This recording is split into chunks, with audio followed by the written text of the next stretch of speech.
Hello and welcome to the Our Lady of Fatima podcast. This is episode 67, being recorded on Wednesday, January 12th, 2022. I am proud to be your host, Terrence M. Stanton. We are continuing with our look at the book The Secret Still Hidden by Christopher A. Ferrara, the eminent Catholic lawyer and author. And we are going to begin shortly chapter 8, The Cover-Up Collapses. I'd like to remind you and direct your attention to the Fatima Center website, located at fatima.org. There you can find for free download the book, The Secret Still Hidden, electronically available, free of charge. And as far as I can remember, for a $5 donation, softcover copies of The Secret Still Hidden are available from the Fatima Center, so please check that out. They are a wonderful and reliable source of information pertaining to Our Lady of Fatima. Excuse me. So let's continue with chapter 8. The cover-up collapses. Porta a Porta, door to door, on the Rai Uno channel, is one of Italy's most popular television shows. Hosted by Bruno Vespa, Italy's equivalent of Phil Donahue, the show has provided a forum for both Italian and world celebrities of all stripes. On May 31, 2007, the show would provide a forum for the Vatican Secretary of State and his continuing effort to answer Antonio Socci without really answering him. The publicity for the broadcast had promised that it would include the on-camera display of the authentic Third Secret. For this reason alone, millions of Italians were tuned in. This was another unprecedented development in the Third Secret controversy. Seated in a gilded chair at the Apostolic Palace, the Vatican Secretary of State was appearing by remote feed on national television in response to the stunning and thus far entirely conceded accusations of a prominent lay Catholic who is himself a television celebrity. Surrounded by the trappings of authority, Bertone would not actually impose anything he was about to say on the faithful, nor would he have any message from the Pope concerning the controversy. Despite the trappings, he was appearing like any other guest involved in a controversial event. An open net, but no goal.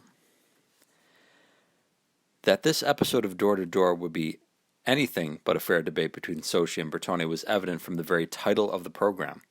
The Fourth Secret of Fatima does not exist. A direct attack on the title of Socci's book, projected in huge letters on the right-hand side of the stage set. That the program would not, in fact, be a debate at all was evident from Vespa's astounding failure to invite Socci to defend his own book. As Socci states in his comment on this travesty, the title shot explicitly at my book, yet Vespa called only Cardinal Bertone, and not the undersigned, who is the target, but not invited. Thus, Cardinal Bertone was offered on a silver platter the possibility of attacking me without any contradiction.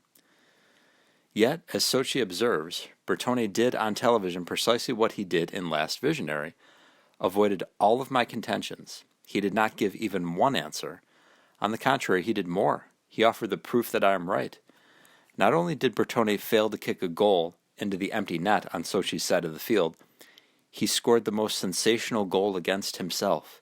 He demonstrated involuntarily that as a matter of fact the explosive part of the Third Secret of Fatima exists yet is well hidden. For this service to the truth, although indirect, it is necessary to thank the Cardinal, and to encourage him now to tell everything because, as the Gospel explains, the truth will make you free. The Cardinal's seemingly smooth but actually disastrous performance on Door to Door showed that Socci is not boasting, but if anything, is understating the magnitude of what took place before millions of viewers. A ludicrous opening. The debacle began with Bertone offering the ludicrous contention that the two popes, John the 23rd and Paul the 6th, decided not to publish it because they did not hold so significant, probably, for the life of the Church, the publication of the Third Secret. If the secret was not so significant for the life of the Church, then why had the Vatican placed it forever under absolute seal in 1960, an action that only fueled speculation and worry about its not-so-significant contents? Why had Cardinal Ottaviani described it as so delicate that it could not be allowed to fall even accidentally into alien hands? Why had Cardinal Ratzinger told us the third secret warns of dangers threatening the faith and the life of the Christian and therefore of the world, and clearly explosive details that could cause disequilibrium in the church. And why did John Paul II say that the secret had not been revealed? Because it could be badly interpreted, as he put it, to Sister Lucia during their conversation in 1982. Here again, we see the blatantly self-contradictory theme of the official reconstruction. The secret that is so delicate, but not very significant. The secret that is a prophecy, but adds nothing to what we already know and depicts events we have already seen. The secret that must not be allowed to lead to sensationalism, but reveals no great mystery. A devastating slip of the tongue? Moving on to the old saw that Fatima is just a private revelation, Bertone made a very revealing, if not devastating, choice of words.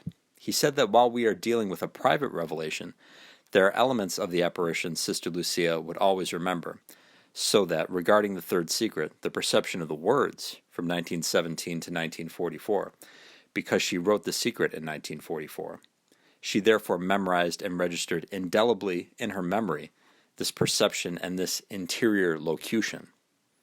What words? What interior locution? Interior locution is a theological term for spoken words from an external source that register in the mind and are directed specifically to the hearer, as in the second part of the Great Secret, in which Our Lady speaks directly to Lucia and Jacinta.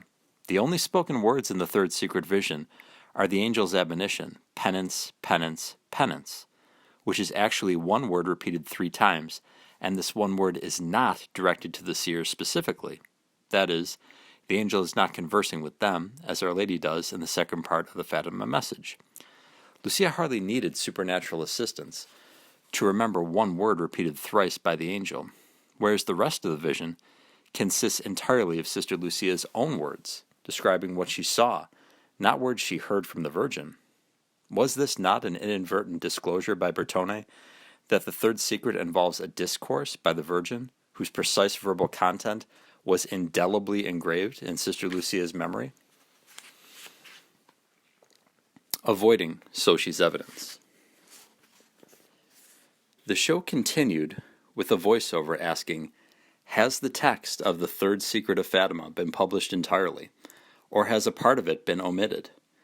In a slight departure from the usual demagoguery, no doubt thanks to Sochi's breakthrough book, the voiceover acknowledges, such doubts seem to be advanced not only by the Lefebvrists and the Fatimists, but also some Orthodox Catholics, who suspect that there has been concealed part of the secret, in which is announced internal struggle and apostasy in the Church. Antonio Sochi has given voice to these doubts through a complex investigation in a recently published book entitled The Fourth Secret of Fatima. What followed in the voiceover was only a partial statement of Sochi's thesis, that there is a missing text of the secret that contains a crisis of faith and apostasy in the Church, a battle between the devil and the Virgin as seen in St. John's Apocalypse, that John the 23rd and Paul VI decided not to publish the text in order to avoid furnishing arguments to the critics of Vatican II, and that John Paul II and then Cardinal Ratzinger arrived at a compromise in which the essential contents of the text would be revealed indirectly in John Paul II's sermon at Fatima on May 13, 2000, which links the message of Fatima to chapter 12, verses 3 and 4 of the Apocalypse. This compromise, the voiceover concludes, would permit the Vatican to say to the Church that the third secret was revealed, but without an integral publication that would have caused a great shock in the Christian community.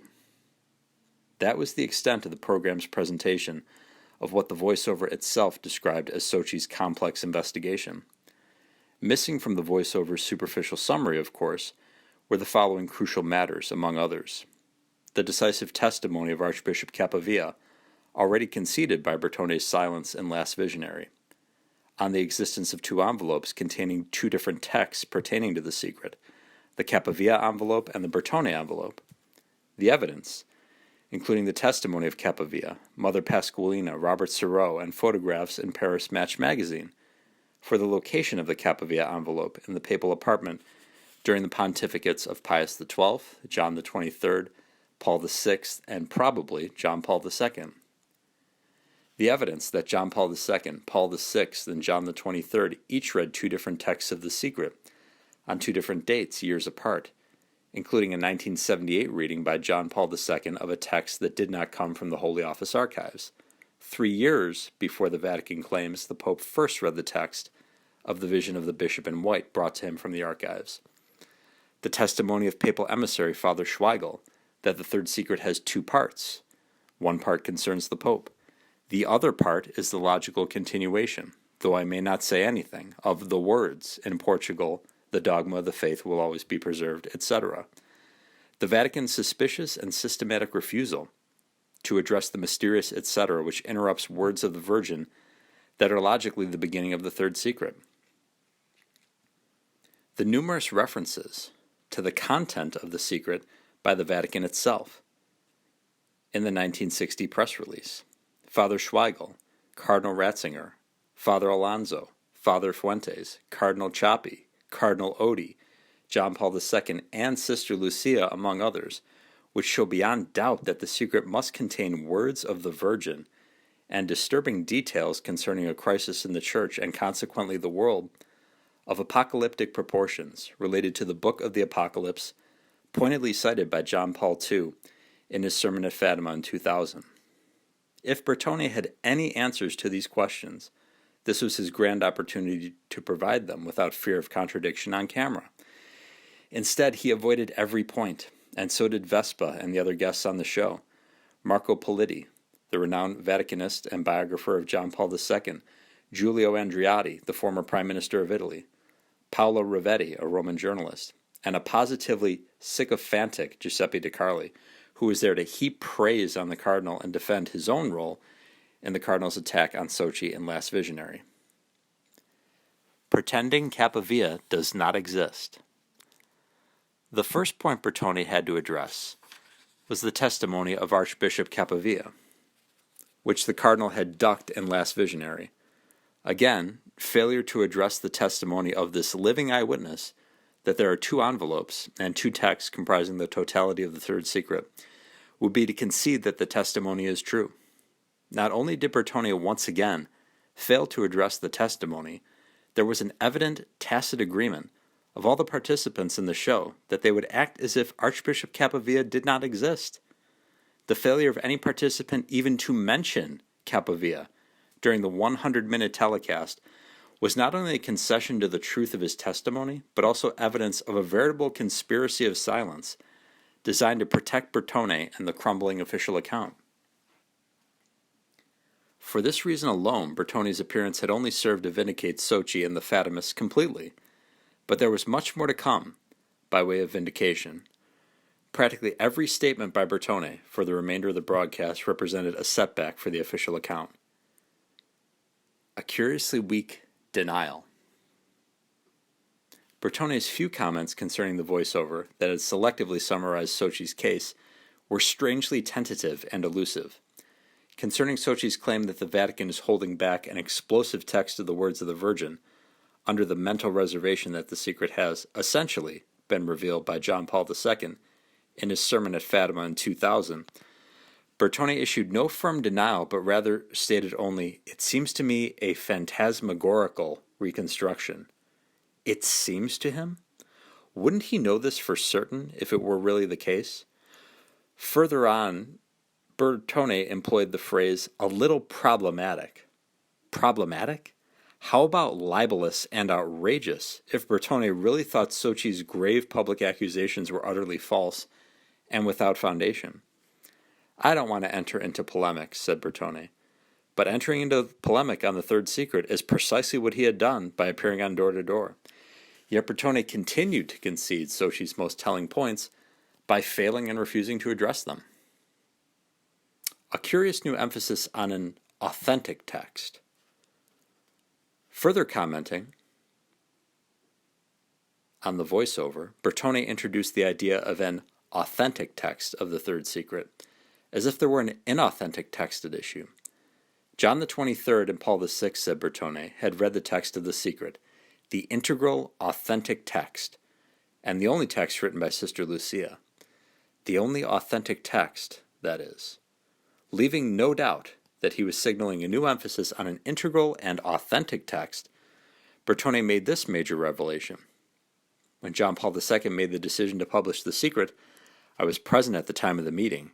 He decided to publish all that actually existed in the archives of the Holy Office. The choice of words was very careful. Bertone did not say simply that the Pope decided to publish the third secret.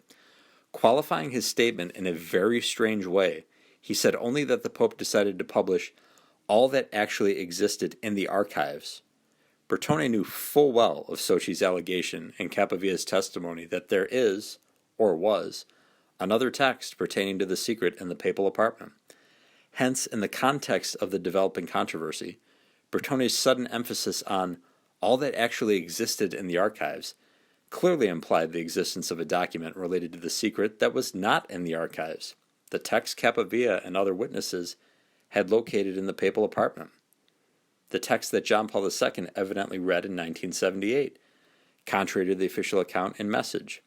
The text that Paul VI read in 1963, contrary to the official account. What about that text? For now, at least, Bertone continued to observe a studious silence in the face of overwhelming evidence that the text in the papal apartment exists. Evidence he could easily have refuted before millions of viewers if the evidence were false. His continued silence on this burning issue spoke volumes to viewers with any knowledge of the matter. Bertone's new emphasis on an authentic text that actually existed in the archives could only have been a response to the enormous pressure Sochi's book had brought to bear on the Vatican apparatus. Given Sochi's wide publication of Archbishop Capavia's testimony Bertone was not prepared to mention, much less deny on camera, it was understandable that Bertone was forced to retreat to the affirmation that the Vatican had produced an authentic text from the archives, as opposed to whatever text Capavia was talking about. This subtle rhetorical retreat, however, was little short of a concession that Sochi had discovered the truth. As Sochi points out in his post-broadcast reply to Bertone, the theme of the authentic text of the third secret, the text that actually existed in the archives, is a road to the truth that was first opened by the currently reigning Pope himself. In the end, the Pope, in the letter published by Bertone, opens the road to the truth when he says that in 2000 there were published the authentic words of the third part of the secret, suggesting clearly that there exist words of the secret held not authentic. Courage, then. Publish everything. The truth will make you free. In the course of the broadcast, Bertone also revealed inadvertently why he and his collaborators would view a text of the words of Our Lady concerning apostasy in the Church as not authentic. Bertone seems to think that apostasy in the Church is impossible. There is an obstinacy in this expectation of a prophecy of apostasy in the Church. It seems to me a little problematical, this expectation, almost an aspiration, that there exists a prophecy of the Madonna, Mother of the Church, she who extends her maternal hand over the life of the Church, the Auxiliatrix who accompanies the Church on her road in time, that there exists a prophecy of apostasy in the Church. But while Bertone might find it impossible to see how the Mother of God could warn of apostasy in the Church, that is exactly what she did in other recognized Marian apparitions, including Akita, which, to recall the former Cardinal Ratzinger's statement to the Philippine ambassador to the Vatican, is essentially the same as the message of Fatima. Sochi rightly observes that Fatima is part of a tragic escalation of Christian history as foretold in a prophetic cycle of Marian apparitions. Moreover, as I have already noted, Scripture itself predicts precisely such an apostasy, which must take place before the last times. Thus, it is precisely in her capacity as Mother of the Church that Our Lady would give such a warning, and has given it before and after Fatima. But it seems that Bertone has a priori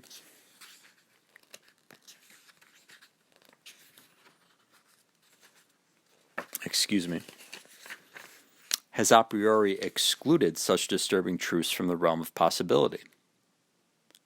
Therefore, any text of the Fatima message in which the Mother of God warns of apostasy in the Church would not, according to this very mentality, be an authentic part of the message, especially if the apostasy predicted in the conveniently Inauthentic text is taking place on the watch of Bertone and his fellow Vatican prelates. But now to the most explosive moment of the telecast, Bertone's own confirmation of the two envelopes theory. The envelope, please. A full 50 minutes into the 100-minute broadcast, host Vespa uttered the words the viewers had been waiting to hear. Now, Eminence, the envelope. Over the next 10 minutes, Cardinal Bertone, while never appearing to miss a beat, would nullify the official reconstruction of the third secret, completely vindicate the claims of Soci and the Fatimists, and confirm the well-founded suspicions of millions of Catholics around the world. Our examination here must be meticulous, but the effort will be rewarding. First, we will examine the fatal problems for the official account posed by the envelopes Bertone produced during the telecast. Then we will consider how Bertone's revelations concerning the contents of the ultimate envelope, the text of the vision of the bishop in white, only provided further substantiation, if that were necessary, for the existence of a missing text of the words of the Virgin explaining the vision. First, the envelopes. Recall that in June 1944, Bishop de Silva finally received from Sister Lucia a sealed envelope containing her handwritten text of the secret, which she had written down 6 months earlier, and the bishop placed Lucia's envelope in a larger envelope of his own, also sealed with wax, on which he wrote the following instruction. This envelope with its contents shall be entrusted to His Eminence, Cardinal D. Manuel Ferrara, Archpatriarch of Lisbon after my death. Leiria, December 8, 1945, Jose, Bishop of Leiria. Thus, the historical record shows that the packaging of the secret involved an assemblage of two envelopes, the sealed envelope of Sister Lucia and the outer sealed envelope of the Bishop of Fatima. What Bertone produced during the telecast, however, was dramatically different, and the differences fatally contradicted the official account of the previous 7 years, while revealing the long-hidden truth. First, I will show you the orange envelope, Bertone began. This was not the envelope containing the purported third secret, but rather the Italian translation of the third secret of Fatima, March 6, 1967. We are in the times of Paul VI. This is the envelope that always accompanied the envelope, the older authentic envelope that contains the original of the third secret. Notice the reference to an authentic envelope, as if some inauthentic envelope were in the picture. Questions immediately abounded. What was the point of showing an Italian translation of the purported secret dated March 6, 1967? That translation did not even exist until 2 years after Paul VI had already read the secret, according to the official account, on March 27, 1965, and nearly 4 years after Pope Paul read a text of the secret, the one in the papal writing desk called Barbarigo, on June 27, 1963, as confirmed by Archbishop Capavia's testimony, which of course everyone on the show was in the process of ignoring. Further, this translation was dated nearly 8 years after the date John the 23rd had read a text of the secret, August 17, 1959, with the aid of a translation by Monsignor Tavares.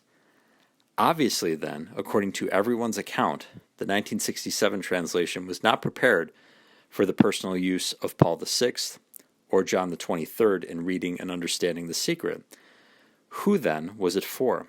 We can gather that Cardinal Ottaviani used it for the plenaria of cardinals on the third secret, because the date of the translation is only days after his February 11, 1967 address to the Fifth Mariological Conference on the same subject, as we also saw in Chapter 3. It is reasonable to conclude, then, that the third secret plenaria, whose existence Bertone himself had just revealed during the telecast, must have been in March of 1967. Bertone himself appeared to confirm this on camera when he stated, in response to Vespa's question about whether there was a typewritten transcript of the secret, "Yes, certainly. It was transcribed and then it was translated into Italian for the convenience of the cardinals of the plenaria." But Bertone neither opened the orange envelope nor discussed any further its contents. The transcript and translation have never been produced, although they would have been quite helpful to the Italian audience watching the show. This was another circumstance that could not fail to arouse suspicion. Why, then, bother with the orange envelope at all? Perhaps this was a case of showing more envelopes than necessary to give the impression of transparency, but the result was not favorable to the official account. Bertone held the orange envelope up to the camera long enough to allow one to see exactly what is written on it, and what one could see raised more questions. Why does the envelope state manuscript in parentheses? Is it not obvious that an Italian translation of The Secret of Fatima is a manuscript? Or is it not the case that inside is the Italian translation of the manuscript portion of the third secret, the 4-page description of the vision of the bishop in white, comprised of 62 lines, so that in another envelope, I lost my spot.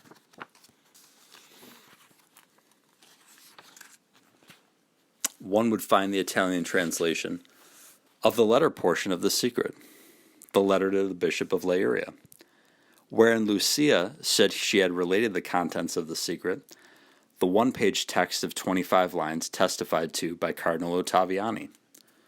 Does not the Roman numeral 2 on the right-hand side of the envelope indicate that it is the second of two related documents? Admittedly, based on the evidence of the orange envelope alone, this is far from certain, but Bertone's following disclosures would only confirm the suspicion. Not one envelope, but 4. And we come to the white envelope, Bertone continued, as he put down the orange envelope and held up another. This is the first envelope, very large, you can see, with the writing of Bishop Jose de Silva, Bishop of Leiria, an envelope written by the Bishop of Leiria that contains the other envelopes until the authentic envelope that contains the third secret. The other envelopes? Once again, the historical account of the packaging of the third secret in 1944 speaks of Sister Lucia's lone envelope inside the Bishop of Fatima's outer envelope. 2 envelopes in all. Now suddenly Bertone was introducing the notion of a series of nested envelopes. Envelopes within envelopes. This alone caused fatal problems for the official account, as I will discuss presently.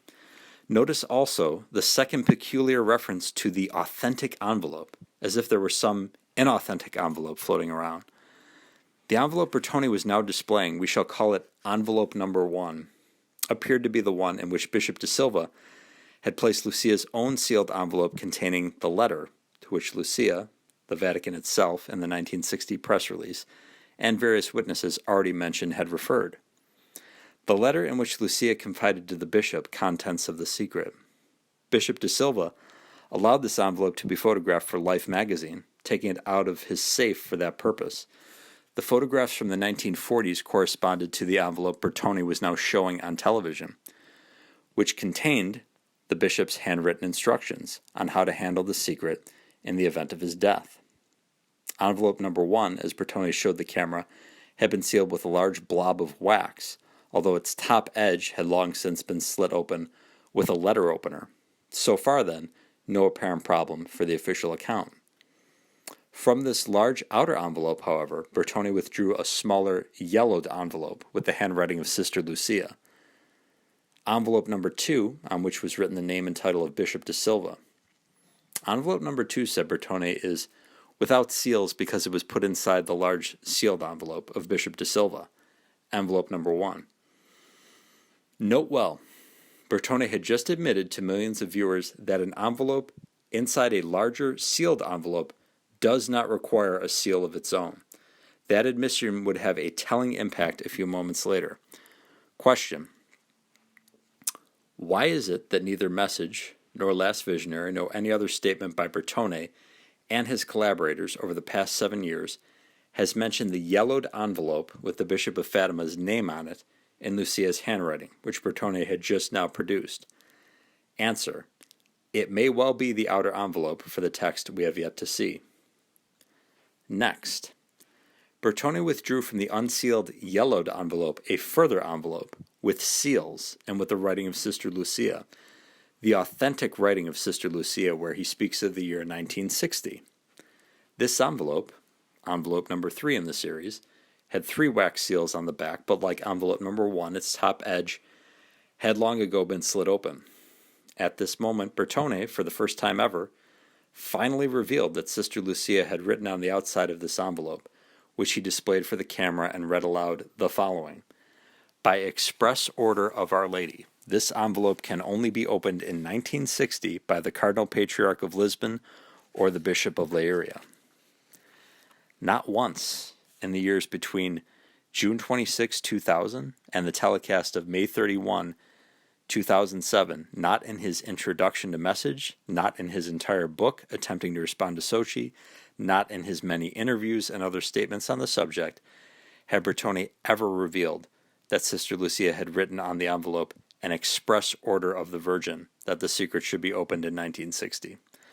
All references to the precise wording of what can be called the 1960 order from the Virgin had been carefully avoided on the occasions when Bertone was alleging, in Message, his book, and elsewhere, that Sister Lucia confessed to him that she had never had any communication with the Virgin concerning 1960.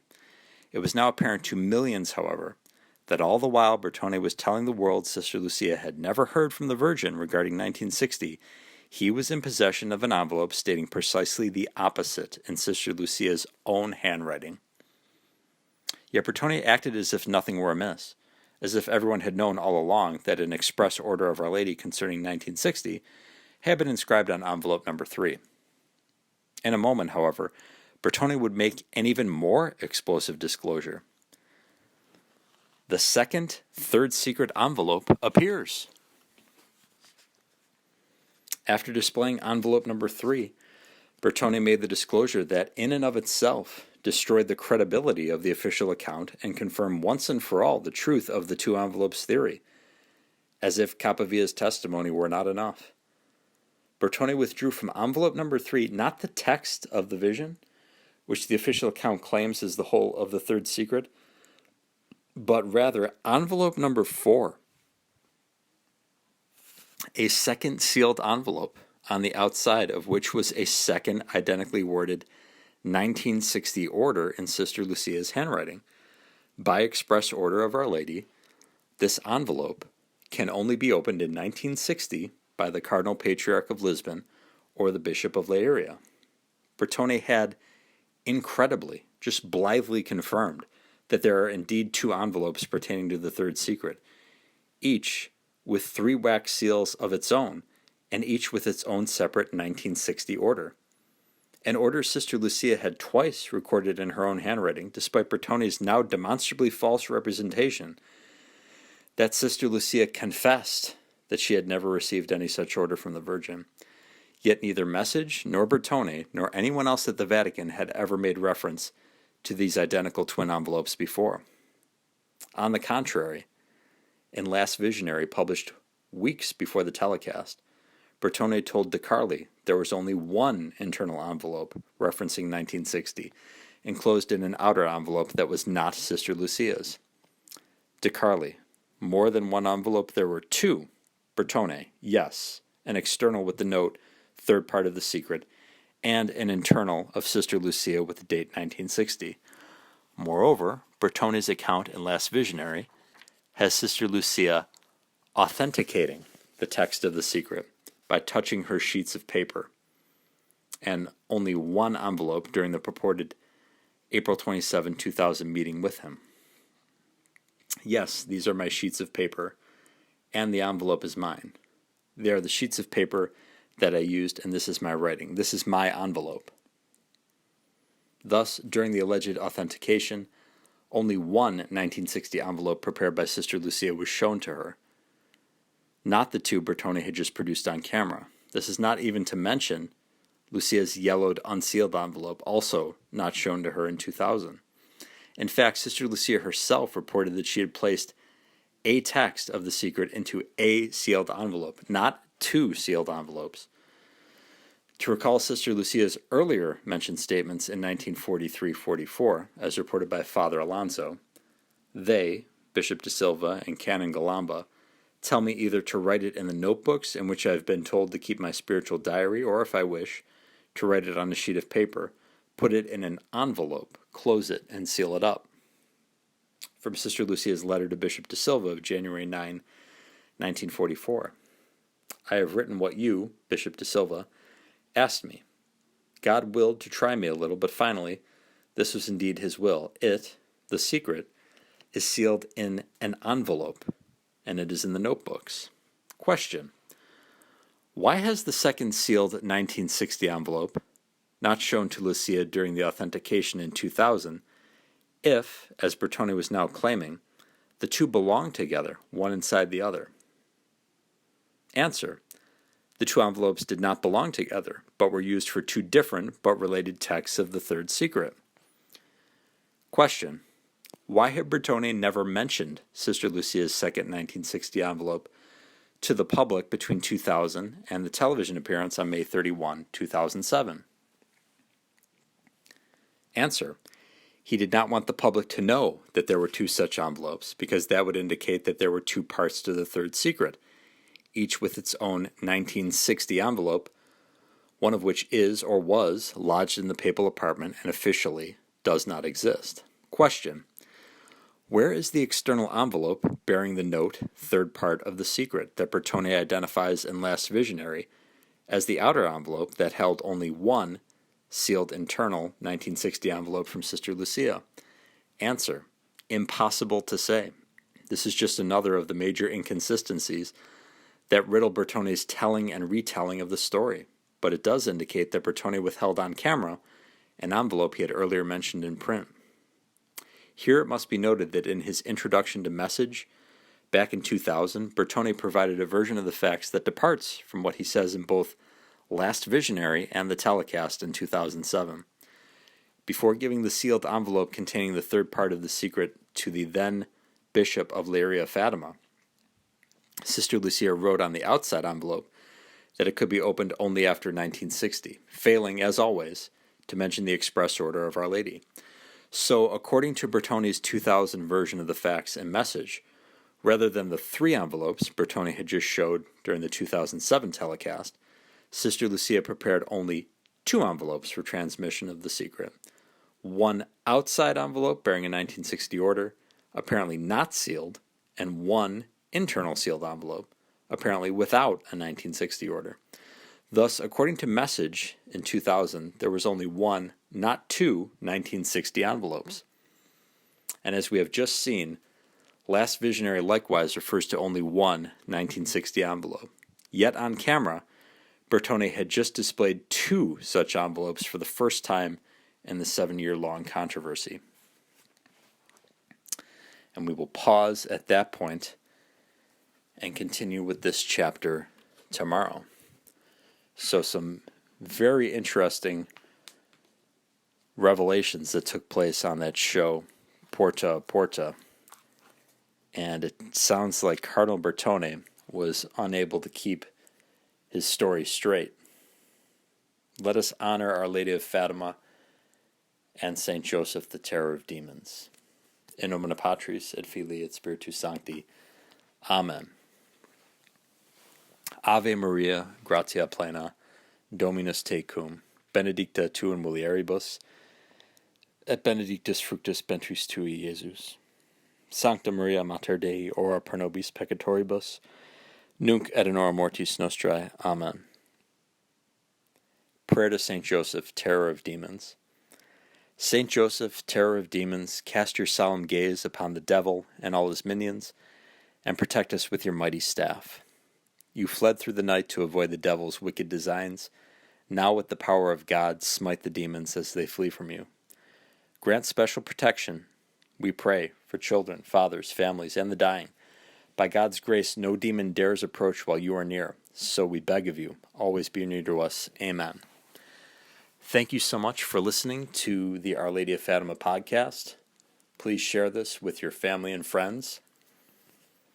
And thank you so much for being dedicated listeners, and I look forward to talking to you more in the future. Goodbye, and God love you.